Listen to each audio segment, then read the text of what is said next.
Hello everyone, క్రిస్పీగా cabbage pakodi చేసేసుకుందామా. ముందుగా అయితే మిక్సింగ్ కోసం ఒక బౌల్ తీసుకోవాలండి. ఆ బౌల్లో కట్ చేసి పెట్టుకున్న క్యాబేజ్ అయితే వేసుకోవాలి. క్యాబేజ్ అయితే అలా పొడువుగా కట్ చేసుకున్నానండి, చిన్న ముక్కలుగా కూడా కట్ చేసుకోవచ్చు. దాంట్లోనే అలా పొడువుగా కట్ చేసి పెట్టుకున్న ఉల్లిపాయ ముక్కలు అండ్ పచ్చిమిర్చి ముక్కలు అండ్ కొంచెం కొత్తిమీర అండ్ కొంచెం కరేపాకు అయితే వేసుకున్నానండి. ఉల్లిపాయ ముక్కలు కొంచెం తక్కువ ఉండాలండి. ఎప్పుడైనా క్యాబేజీ పకోడీలో క్యాబేజ్ అనేది ఎక్కువ ఉండాలి, అప్పుడే టేస్ట్ బాగుంటుంది.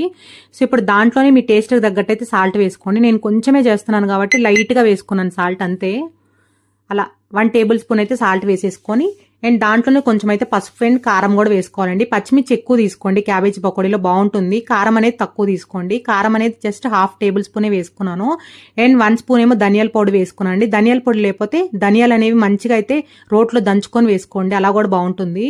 సో వేసిన పదార్థాలన్నీ అలా అయితే మంచిగా అయితే మిక్స్ చేసేసుకొని ఇప్పుడు దాంట్లో ఒక 2 స్పూన్స్ ఏమో శనగపిండి వేసుకున్నానండి. అండ్ 5 స్పూన్స్ ఏమో అక్కడ బియ్యం పిండి వేసుకున్నాను. మీకు క్రిస్పీగా కావాలనుకుంటే బియ్యం పిండి అనేది ఎక్కువ వేసుకోవాలి. అండ్ 1 స్పూన్ ఏమో అల్లం వెల్లుల్లి పేస్ట్ అయితే అలా దంచుకుని వేసుకున్నానండి. మరి మెత్తగా కాకుండా అలా కచ్చా పచ్చగా దంచుకోండి, పకోడీకి బాగుంటుంది అల్లం వెల్లుల్లి పేస్ట్ అలా అయితే. సో ఇప్పుడు వేసిన పదార్థాలని మంచిగా అయితే అలా స్క్వీజ్ చేసుకోవాలి. అంటే మంచిగా వీడియోలో చూపిస్తున్నట్టయితే అలా కలుపుకోవాలండి.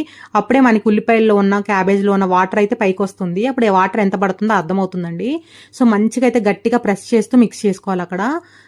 ఇప్పుడు ఏం చేస్తారంటే వాటర్ అనేది మీకు ఎంత పడుతుందో చూసుకొని జాగ్రత్తగా కొంచెం కొంచెం పోసుకోండి. మనకి ఇక్కడ ఎక్కడ లూజ్ అవ్వకూడదు పిండి అనేది, ఎందుకంటే క్యాబేజ్లో వాటర్ వస్తుందండి, ఉల్లిపాయలో కూడా వాటర్ వస్తుంది. సో చూసుకొని వేసుకోండి. అలా గట్టి పకోడీ వేసుకున్నట్టు వేసుకోవాలండి క్యాబేజీ పకోడీ, అప్పుడే క్రిస్పీగా ఉంటుంది ఈవినింగ్ వరకు కూడా.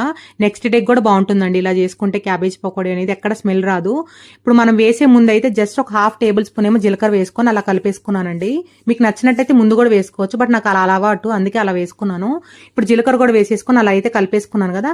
ఇప్పుడు దాంట్లోనే బాగా అయితే ఆయిల్ హీట్ చేస్తున్నామండి.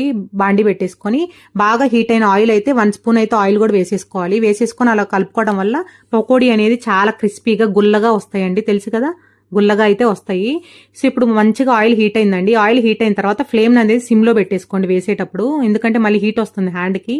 సో ఇప్పుడు సిమ్లో అయితే పెట్టేసుకొని పకోడీ అనేది కొంచెం అలా వేగిన తర్వాత హై ఫ్లేమ్లో అయితే పెట్టేసుకొని పకోడీ అనేది అలా వీడియోలో చూపిస్తున్నట్టు అటు ఇటు కాల్ చేసుకొని అలా అయితే తీసేసుకోవడమే అండి.